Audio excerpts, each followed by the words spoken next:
Voilà et bienvenue encore pour ce nouveau partage. Nous voulons glorifier le nom du Seigneur, le magnifier au travers de sa parole. Donc le thème de notre partage, c'est les deux résurrections. La résurrection des justes et la résurrection des impies. Voilà, donc avant ce partage, nous allons prier. Amen. Bonsoir frères et sœurs. Nous allons prier avant de partager la parole. Père, nous te rendons grâce et nous te bénissons encore, Papa, pour ce moment, Seigneur, que tu nous donnes de partager avec toi. Notre désir, Seigneur, véritablement, c'est d'être prêt.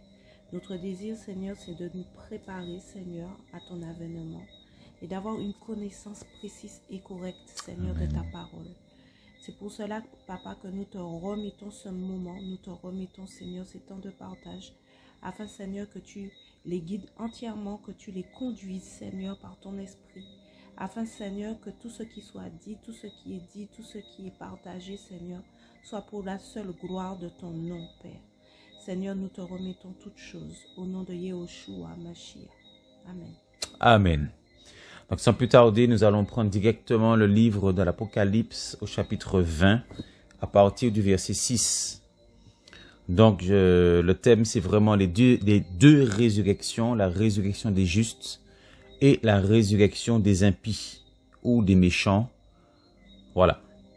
Apocalypse chapitre 20, verset 6. Il est dit, « Béni et saint celui qui a part à la première résurrection. Sur cela, la seconde mort n'a pas d'autorité. » Voilà, béni et saint celui qui a part à la première résurrection. Donc le livre de l'Apocalypse, le dernier livre de la Bible, ce livre prophétique qui nous annonce les événements à venir, les événements proches aussi, nous enseigne qu'il y a une première résurrection. Donc nous allons voir dans la parole, au travers des Saintes Écritures, que veut dire première résurrection et où devons-nous nous situer en tant que disciples, en tant qu'enfants du Seigneur, parce qu'il est dit que celui qui a part à la première résurrection, il est béni. Alléluia. Il est béni et saint. Voilà. Et on voit ensuite dans le passage, il est écrit, sur cela, la seconde mort n'a pas d'autorité. Donc ici, on découvre à la lumière de la parole qu'il existe une seconde mort. Donc maintenant, nous allons voir aussi tout à l'heure, au cours du partage, c'est quoi la seconde mort et qui est identifié, à quoi correspond la seconde mort. Amen. Amen. Voilà. Donc, nous allons prendre les Écritures, nous allons voir ce que le Maître, ce que le Seigneur, Yeshua, Jésus, a enseigné aussi dans les évangiles par rapport à la résurrection. Qu'a-t-il dit? Parce qu'en fait, quand on prend un passage, il faut vraiment parcourir les Écritures pour comprendre le contexte de ce que la Bible veut nous enseigner. Donc on va prendre Jean chapitre 5 pour voir que Jésus, Yeshua, a aussi enseigné aux disciples la résurrection. C'est un thème très très important, bien-aimé, très important. Alors, Jean chapitre 5, on va lire... Voilà, alors Jean chapitre 5, à partir du verset 28. Tu peux lire s'il te plaît? Je lis la parole. Jean 5, 28.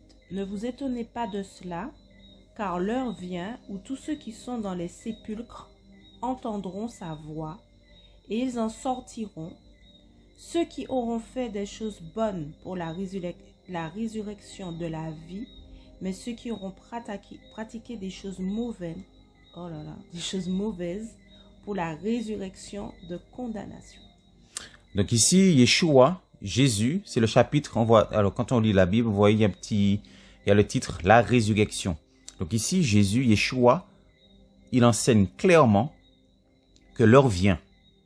D'accord? L'heure vient où tous ceux qui sont dans les sépulcres entendront sa voix et en sortiront. Et on apprend qu'il y a, donc il dit bien qu'il y a la résurrection de la vie, ok? Et Et il parle aussi de la résurrection de condamnation. Donc ici, Jésus, Yeshua, nous montre qu'il y a deux résurrections. D'accord? La résurrection de la vie et la résurrection de condamnation pour les impies. Ok, donc nous avons vu et nous voyons que Jésus l'a enseigné. D'accord? Nous allons prendre Matthieu 22 au verset 30. Si tu peux nous lire, s'il te plaît, fais la lecture. Matthieu 22 au verset 30. Matthieu 22, verset 30. Oui. Car à la résurrection, ils ne se marient pas et ils ne donnent pas en mariage, car ils sont comme des anges d'Élohim dans le ciel. Et quant à la résurrection des morts, n'avez-vous pas lu ce qu'Élohim vous a déclaré en disant « Moi je suis l'Élohim d'Abraham, d'Élohim, l'Élohim de Yitzhak et de l'Élohim de Yaakov. » Or, Élohim n'est pas l'Élohim des hommes, mais des vivants.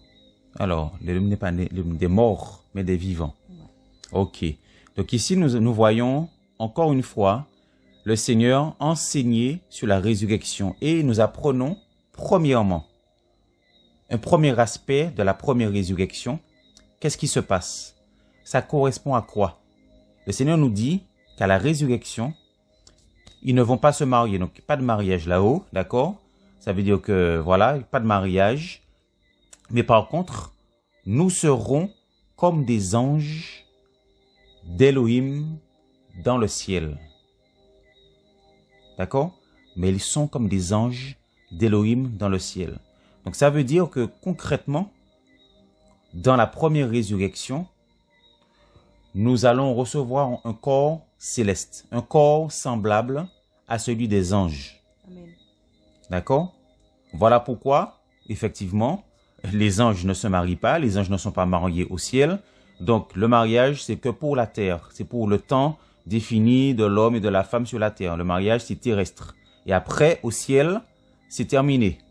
Voilà, il n'y a plus de mariage, c'est terminé. Maintenant, nous allons voir un deuxième passage pour compléter, pour préciser et compléter à quoi correspond la première résurrection. Donc, nous voyons déjà que nous allons ressembler aux anges d'Élohim dans le ciel. Maintenant, nous allons prendre 1 Thessaloniciens.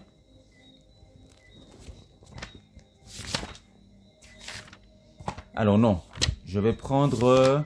merci Seigneur, merci Seigneur. Nous allons prendre 1 Corinthiens chapitre 15. Il faut vraiment se laisser guider par le Saint-Esprit. Merci Seigneur, c'est toi qui nous guides. 1 Corinthiens chapitre 15, à partir du verset, on va lire du verset 20. On peut le lire, verset 20. Mais maintenant, je vais faire la lecture. Mais maintenant, Mashiach est ressuscité d'entre les morts. Il est devenu l'offrande du premier fruit de ceux qui dorment. Car puisque la mort est venue à travers un être humain, c'est aussi à travers un être humain qu'est venue la résurrection des morts. Voici le passage qui nous importe. Car, comme tous meurent en Adam, de même aussi, tous seront vivifiés dans le Mashiach. Mais chacun en son propre rang. L'offrande du premier fruit, le Mashiach. Ensuite, ceux du Mashiach en sa parousie. Verset 24. Ensuite la fin, quand il aura remis le royaume à Elohim le Père, quand il aura aboli toute principauté et toute autorité et toute puissance. Ici, le passage de le chapitre de 1 Corinthiens 15 traite de la résurrection. L'Évangile, la Bible, nous apprend que cette résurrection, dans cette résurrection, il y a trois choses. Premièrement, la résurrection du Mashiach, la résurrection de Jésus. c'est l'offrande du premier fruit. C'est Jésus qui a été ressuscité le premier. On est d'accord? D'accord. Il a été ressuscité le premier. Voilà. Donc l'offrande du premier fruit, le Mashiach. Et regardez bien, bien-aimés, il est dit, ensuite, ceux du Mashiach en sa parousie. Ensuite, ceux du Mashiach en sa parousie.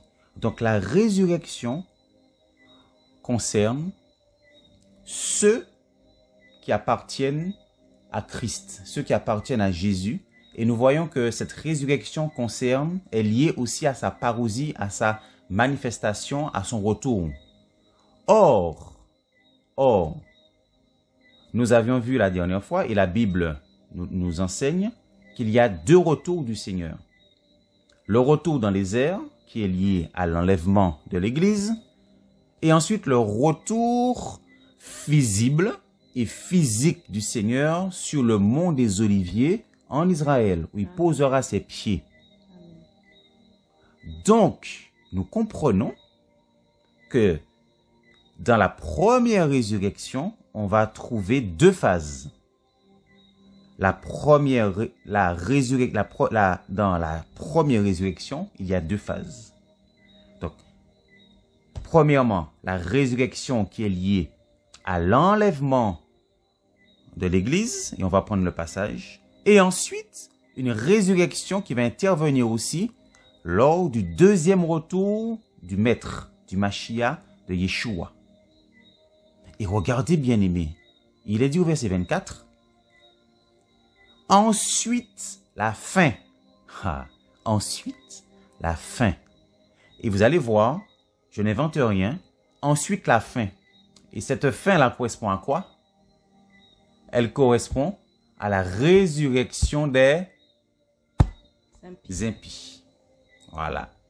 Parce qu'on verra que la résurrection des impies correspond à l'achèvement de l'âge, à la fin, à la toute fin des fins, au jugement du trône, du grand trône blanc, lors du jugement dernier. On le verra tout à l'heure. Donc, nous allons prendre 1 Thessaloniciens chapitre 4 pour commencer à voir dans la première résurrection, la première phase. D'accord? Dans la première résurrection, on va trouver deux phases. La première phase, 1 Thessaloniciens, tu peux lire s'il te plaît, chapitre 4, pour voir précisément. 1 Thessaloniciens 4. Oui.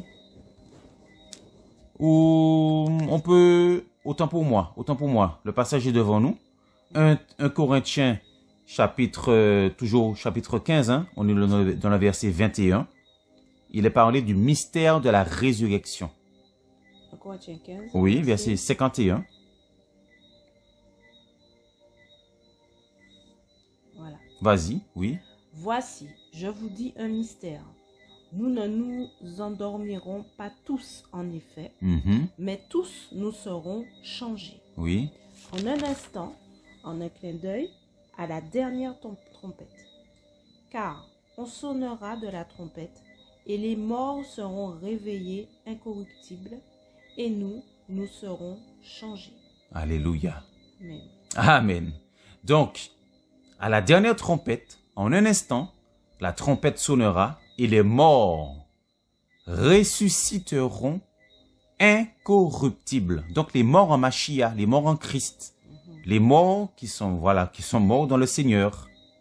Voilà, ça c'est la première phase et nous voyons qu'il est dit que nous serons transformés. D'accord? Donc notre corps terrestre, notre corps animal va ressusciter corps spirituel. Au verset 44, tu peux lire s'il te plaît? Ou je vais le lire déjà là. Verset 44, on est semé corps animal, on ressuscite corps spirituel. Alléluia. S'il y a un corps animal, il y a aussi un corps spirituel.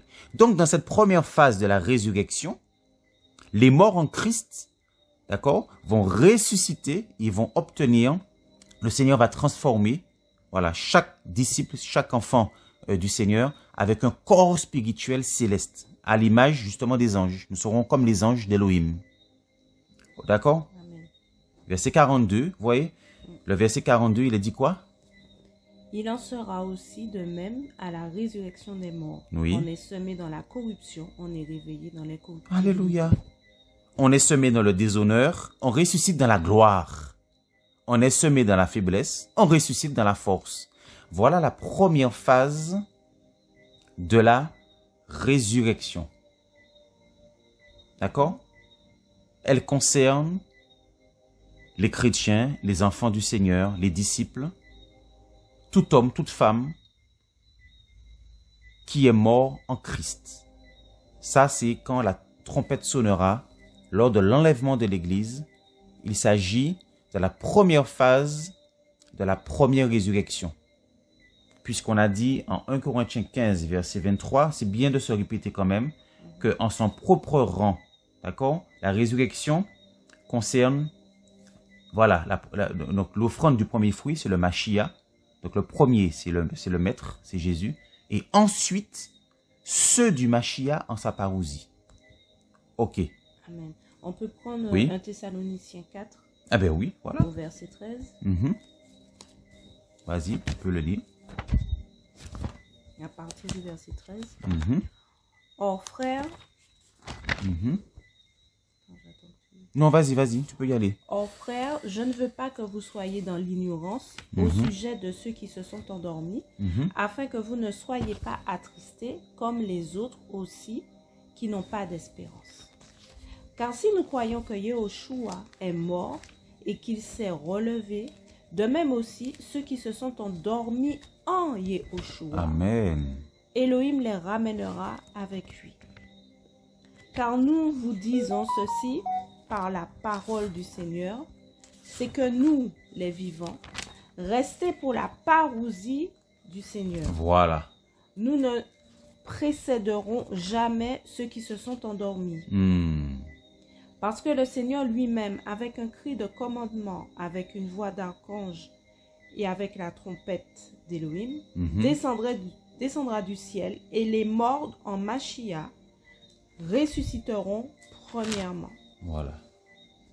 Ensuite, nous les vivants, restés, nous serons enlevés ensemble avec eux dans les nuées, à la rencontre du Seigneur dans les airs, et ainsi nous serons toujours avec le Seigneur.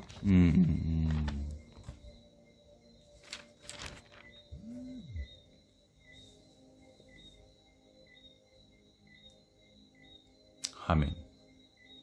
Donc vous voyez encore le 1 Thessaloniciens chapitre 4, encore dans l'épître, les Saintes Écritures nous confirment encore que ce sont les morts en Mashiach, les morts en Christ, d'accord, qui ressusciteront premièrement. D'accord? Premièrement. Donc il y a une priorité. Et ça revient au passage de 1 Corinthiens 15 qui dit que chacun en son propre rang. Vous voyez, c'est un ordre, c'est dans l'ordre en fait. Donc les morts en Mashiach ressusciteront premièrement. D'accord. Ça, c'est la première phase de la résurrection des justes. De la résurrection des justes. Béni et saint celui qui a part à la première résurrection. Donc là, il s'agit des justes, de ceux qui obéissent à l'évangile de Christ. Voilà, ceux qui ont marché avec le Seigneur, voilà, qui lui ont fait confiance. Et ça, c'est la résurrection des justes. On peut prendre un dernier passage pour confirmer en Luc. Est-ce que c'est Luc ou Matthieu? Matthieu 13. Matthieu 13.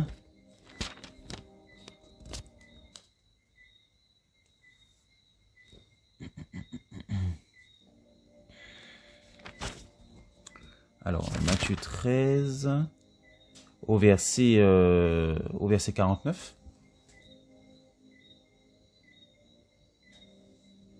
Il en sera de même à l'achèvement de l'âge, les anges viendront séparer les méchants d'avec les justes, et les jetteront dans la fournaise de feu, où il y aura le pleur et le grincement de dents.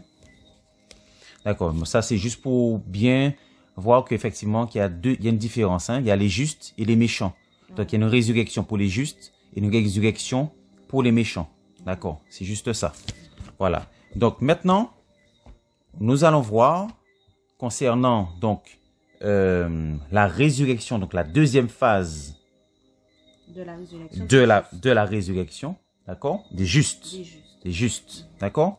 Donc nous allons prendre Apocalypse, on va revenir dans Apocalypse pour lire quelques passages. Si tu veux intervenir, il n'y a aucun problème.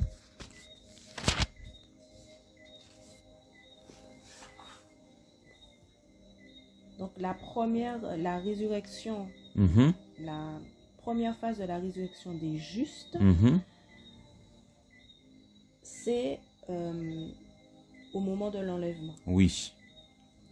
Voilà. Donc c'est au moment de l'enlèvement où les justes, qui sont décédés, vont pour être enlevés, donc ils font partie de l'épouse, ils vont partir à ce moment-là, au moment de l'enlèvement. Voilà. Les morts en Mashiach vont être ressuscités et vont être enlevés. C'est ça. En même temps que les vivants en Mashiach, marchant dans la sanctification avec le Seigneur et qui participent aussi à l'enlèvement et qui font partie de l'épouse. Exactement. Voilà, voilà, tout à fait, tout à fait. Effectivement, parce qu'on n'a pas parlé des vivants. Il y en a qui seront vivants et il y en a qui seront morts. Voilà, mais en tout cas, chacun recevra un corps spirituel, un corps céleste, d'accord, pour cette première résurrection. Amen. Amen. Donc, nous allons voir Apocalypse chapitre 20. Et c'est l'un des passages phares, l'un des passages clés qui décrit concrètement la deuxième phase, la dernière phase de la première résurrection. Et d'ailleurs, il y a un petit titre, avant le verset 4, Apocalypse chapitre 20, verset 4. Et je vis des trônes sur lesquels ils s'assirent. Et le jugement leur fut donné. Et les âmes de ceux qui avaient été décapités à la hache à cause du témoignage de Yehoshua et à cause de la parole d'Élohim, et de ceux qui n'avaient pas adoré la bête ni son image, et qui n'avaient pas pris sa marque sur leur front ou sur leurs mains. Et ils vécurent en effet, et ils régnèrent avec le Mashiach 1000 ans. Mais les autres morts ne reprirent pas vie, jusqu'à ce que les 1000 ans soient accomplis. C'est la première résurrection. D'accord. Donc ici, il nous est dit qu'il y a une catégorie de personnes, donc des âmes, d'accord, qui ont été décapitées à la hache à cause du témoignage de Yehoshua. Et à cause de la parole d'Élohim, d'accord. Et il y en a aussi de ceux qui n'avaient pas adoré la bête ni son image et qui n'avaient pas pris sa marque sur leur front ou sur leurs mains. Donc je pense qu'il serait nécessaire peut-être d'aller voir dans Apocalypse chapitre 13, effectivement cette période où la bête va imposer son image, où la bête va imposer une marque sur le front et sur les mains. Et nous allons voir effectivement qu'il y a des personnes, des saints, des chrétiens, des disciples, des gens, voilà, qui vont résister, qui ne voudront pas se soumettre à la bête, à l'antichrist, au système du diable, et qui vont payer le prix. Ils vont payer le prix. Le sang va, voilà quoi, au prix de leur vie, quoi. Donc, Apocalypse chapitre 13. On va lire rapidement Apocalypse chapitre 13. Donc, c'est la bête qui monte de la mer, l'antichrist. Alors, au verset 4, on peut lire. Apocalypse. Oui. Chapitre 13 au verset 4. Et ils adorèrent le dragon qui avait donné l'autorité à la bête, et ils adorèrent la bête en disant, qui est semblable à la bête et qui peut combattre contre elle. Et il lui fut donné une bouche qui proférait de grandes choses et des blasphèmes. Et il lui fut aussi donné le pouvoir d'agir pendant 42 mois. Donc 42 mois, c'est 3 ans et demi. Et elle ouvrit sa bouche pour blasphémer contre Elohim, pour blasphémer son nom et son tabernacle et ceux qui dressent leur tente dans le ciel. Voilà, verset 7, écoutez. Et il lui fut donné de faire la guerre aux saints et de remporter la victoire sur eux. Voilà. Il lui fut donné de faire la guerre aux saints et de remporter la victoire sur eux.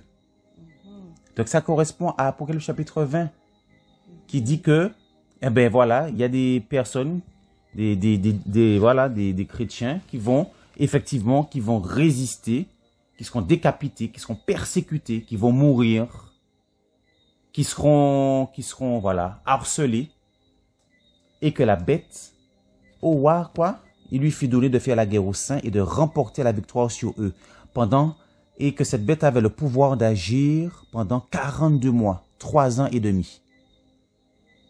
Donc, après l'enlèvement de l'Église, c'est pas le thème du message, mais on est obligé quand même de dresser un petit peu le contexte. Après l'enlèvement de l'Église, il y aura les 7 années de tribulation. D'accord? Donc, pendant ces 7 années de tribulation, il y a des chrétiens qui marchaient avec le Seigneur, qui ne seront pas, Qui n'étaient pas prêts pour l'enlèvement et qui vont rester. D'accord? Donc, ces chrétiens-là vont faire partie aussi des saints. D'accord? Voilà. Mais ils seront persécutés. Voilà. Ils vont payer le prix.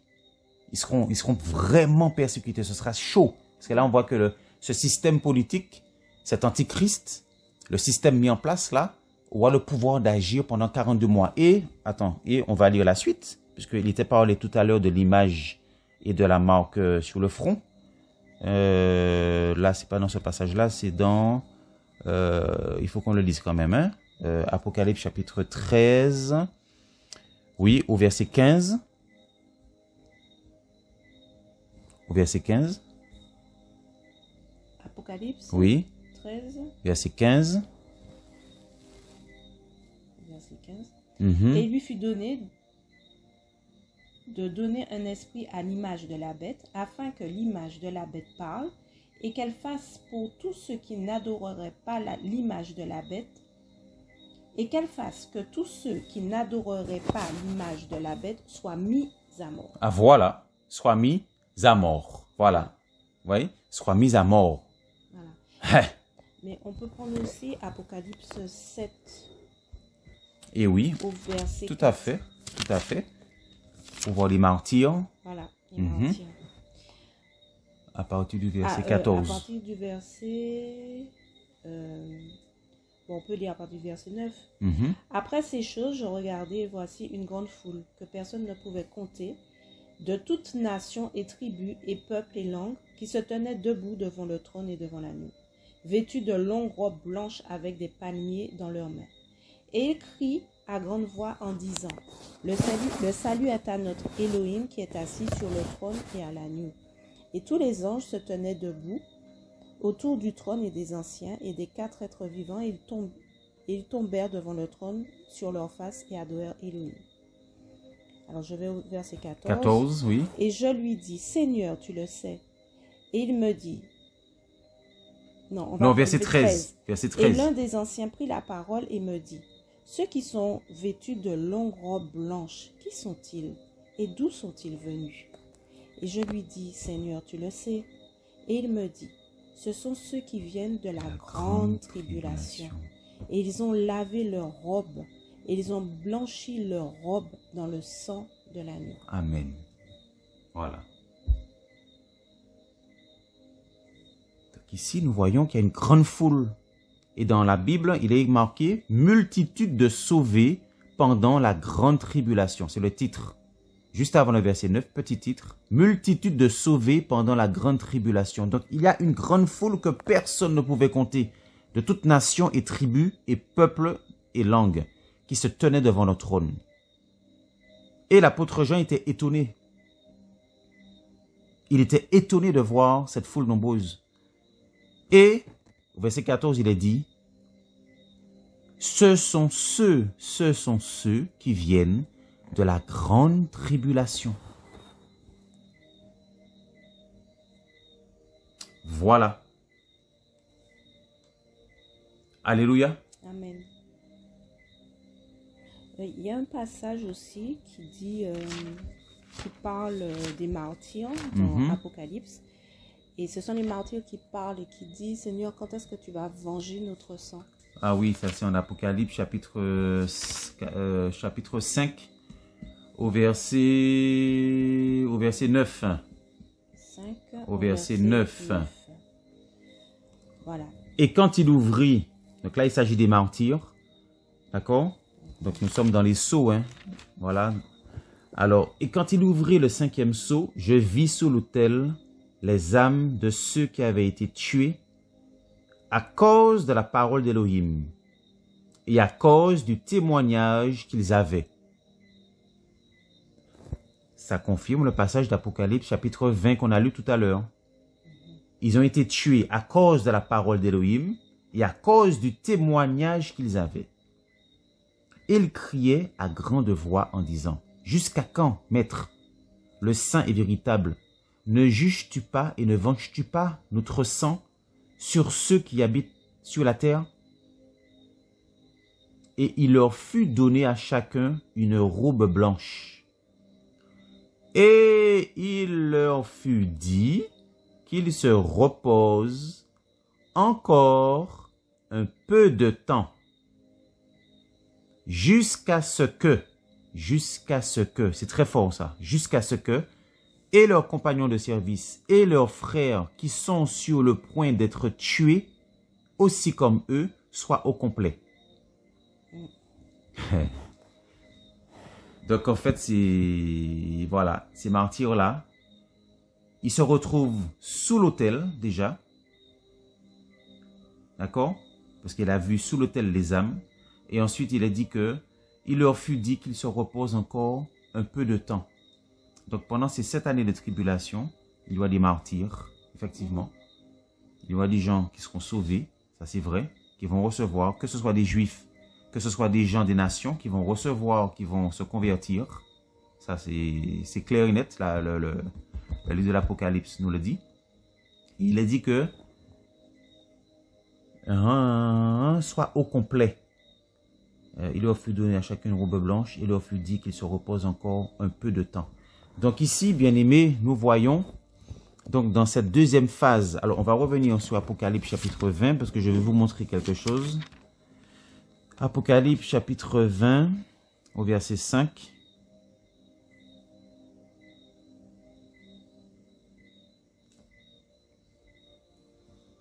Il est dit, donc, mais les autres morts ne revinrent pas à la vie, jusqu'à ce que les 1000 ans soient accomplis. Donc en fait, enlèvement de l'Église, 7 années de tribulation, d'accord?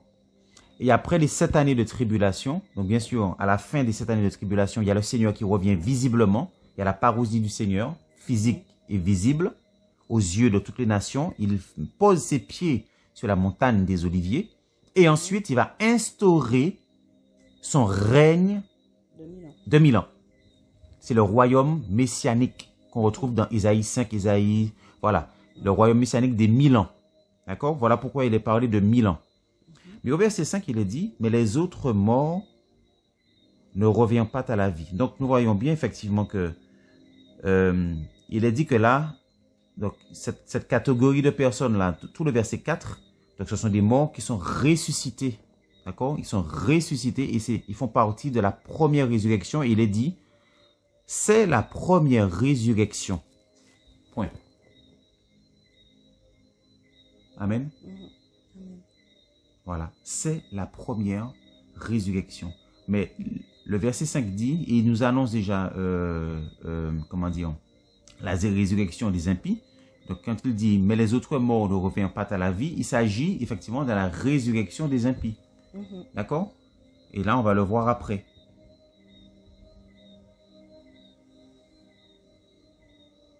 Alléluia. Merci Seigneur. Ok? Amen. D'accord. Donc on y va. Nous voyons au verset 11, et après on va résumer les choses s'il le faut. Au verset 11, nous voyons le chapitre Résurrection des impies et jugement dernier. L'Hadès et la mort jetée dans le lac de feu. Verset 11, il est dit, « Et je vis un grand trône blanc, et celui qui est assis dessus. Le ciel et la terre s'enfuirent de devant sa face, et l'on ne trouva plus de place pour eux. Et je vis les morts. Et je vis les morts. Donc là, il s'agit des impies, des méchants. D'accord? Et je vis les morts, les grands et les petits, qui se tenaient devant Elohim. Des livres furent ouverts, et un autre livre fut ouvert, celui qui est le livre de vie. Et les morts furent jugés d'après les choses écrites dans les livres, selon leurs œuvres. Pour qu'un mort soit jugé, il faut qu'il soit réveillé, qu'il soit ressuscité, pour entendre la condamnation et le jugement du Maître, du Seigneur Tout-Puissant. Donc il est dit que « Et les morts furent jugés d'après les choses écrites dans les livres, selon leurs œuvres. » Et là, il s'agit de la seconde mort. Au verset 14, il est dit que « Et la mort et l'Hadès furent jetés dans le lac de feu. » C'est la seconde mort. Et si quelqu'un n'était pas trouvé écrit dans le livre de vie, il était jeté dans le lac de feu. Donc, ici, nous voyons ici que la résurrection donc, des impies correspond au jugement dernier.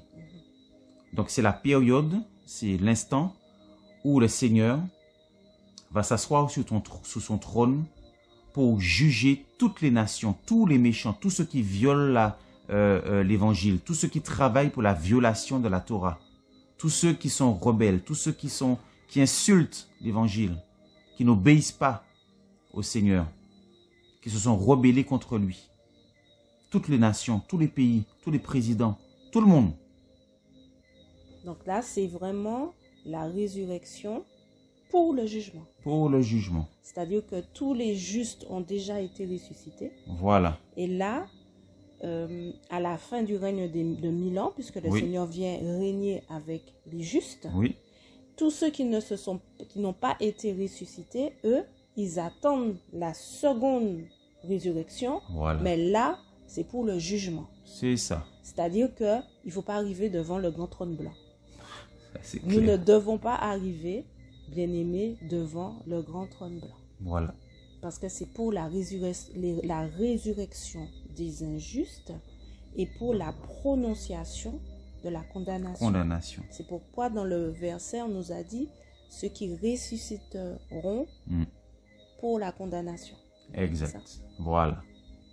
Donc le Seigneur avait bien annoncé la résurrection de la vie, donc pour les justes, et la résurrection de la condamnation. Donc là, pour cette résurrection de la condamnation, comme tu disais, là, il ne s'agit pas des justes, il ne s'agit pas des chrétiens, il ne s'agit pas des serviteurs du Seigneur, des enfants du Seigneur. Non, non, non, non. Là, ils sont déjà dans le ciel avec le Seigneur, ils sont aux côtés du Seigneur, là. Là, c'est réglé. Maintenant, ça, c'est une autre période bien spéciale, uniquement pour les rebelles. Et regardez 2 Pierre, parce que franchement, il y a beaucoup de passages qui le disent, hein. Et c'est bien de les prendre parce que on connaît ces passages. 2 Pierre chapitre 2 au verset 9, il est dit, « Le Seigneur s'est délivré de la tentation des pieux et gardé les injustes pour être punis au jour du jugement. » Waouh! C'est ça, vous voyez? Il a dit, donc là, vous voyez, le Seigneur est terrible. Il garde, vous voyez, les injustes pour être punis au jour du jugement. Oh. 2 Pierre chapitre 3 au verset 7. « Mais les cieux et la terre d'à présent sont gardés par la même parole, étant réservés pour le feu au jour du jugement et de la destruction des humains impies. » Au jour du jugement et de la destruction des humains impies.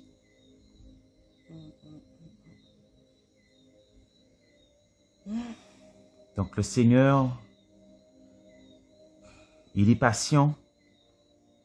Oui. Mais il a réservé un jour spécial. Le jugement dernier.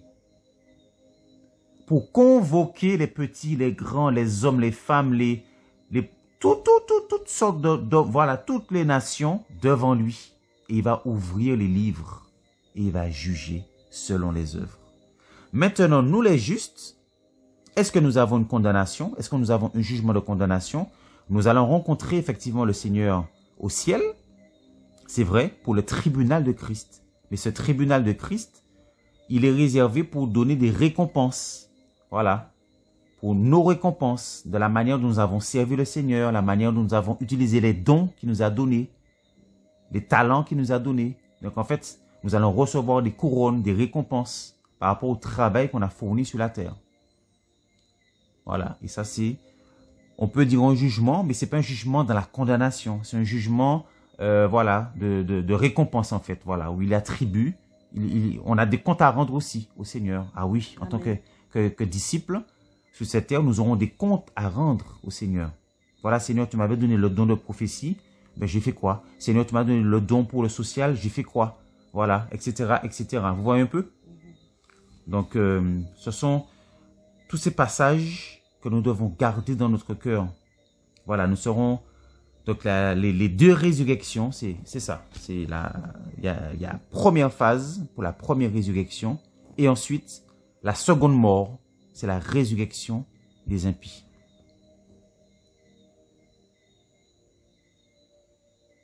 Donc ensuite, ces impies qui sont ressuscités, ils seront ensuite, ça c'est terrible, hein, au verset 10, hein, Apocalypse chapitre 20, verset 10, et le diable qui les égare fut jeté dans le lac de feu et de soufre, où sont la bête et le faux prophète, et ils seront tourmentés jour et nuit pour les âges des âges. Donc ensuite, les impies seront jetés avec le diable dans le lac de feu et de soufre pour l'éternité. Bien-aimés, pour l'éternité, ils seront tourmentés. Voilà pourquoi Jésus, il a beaucoup averti dans les évangiles qu'il y a un lieu que les gens, à un moment donné, ceux qui ne veulent pas le suivre, eh ben, il y aura des grincements dedans, il y aura des pleurs, des grincements dedans. Donc c'est l'enfer. Et là, voilà. Et au verset 12, on nous dit, et les morts furent jugés d'après les choses écrites dans les livres, selon leurs œuvres. Donc tout est écrit. Wow. Tout est enregistré en quelque part pour le jour du jugement. C'est ça. Que Dieu nous garde. Oh Seigneur. Donc voilà. Donc bien aimés, nous voulons vraiment nous attacher à la parole et puis garder cette parole pour que nous soyons prêts et surtout que nous prenions part à la première résurrection. Béni et saint celui qui a part à la première résurrection. Et le mieux, c'est de partir à la première phase de la première résurrection. Amen. À savoir à l'enlèvement. À l'enlèvement. Parce que les tribulations sont importantes. Terriblement importantes. Terriblement importantes. Voilà, bien-aimés, que le Seigneur nous garde, nous fortifie, nous rende inébranlables et nous aide vraiment à nous sanctifier jusqu'à son retour, jusqu'à l'enlèvement de l'Église. Soyez fortifiés et on vous dit à bientôt. À bientôt, shalom. Shalom, au revoir.